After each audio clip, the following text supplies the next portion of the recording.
Kamin anzünden und Romantik am Valentinstag entfachen. Der Valentinstag ist da. Was gibt es Schöneres, als ihn mit einem romantischen Kaminfeuer zu verbringen? Doch bevor die Flammen lodern, ist die richtige Vorbereitung entscheidend. Mit einfachen Tipps zeigen wir, wie Ihr Kamin mühelos brennt und für unvergessliche Stunden sorgt.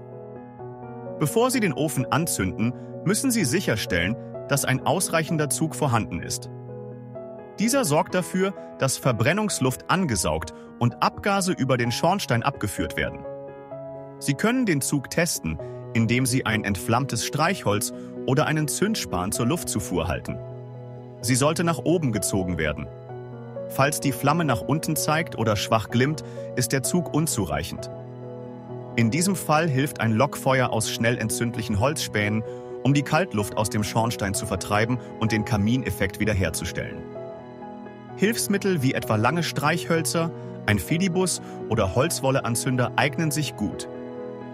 Vermeiden Sie Papier, um unnötige Rauchentwicklung und schädliche Stoffe zu minimieren. Anzündhilfen erleichtern zudem das Anfachen des Feuers. Die Von-oben-Methode ist besonders praktisch.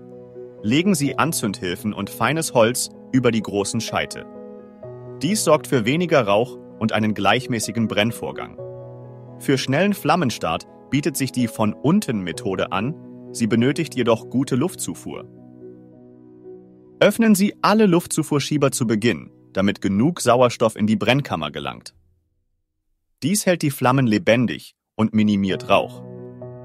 Sobald das Feuer stabil ist, können Sie die Luftzufuhr reduzieren. Ein prasselndes Kaminfeuer gibt dem Abend einen romantischen Flair.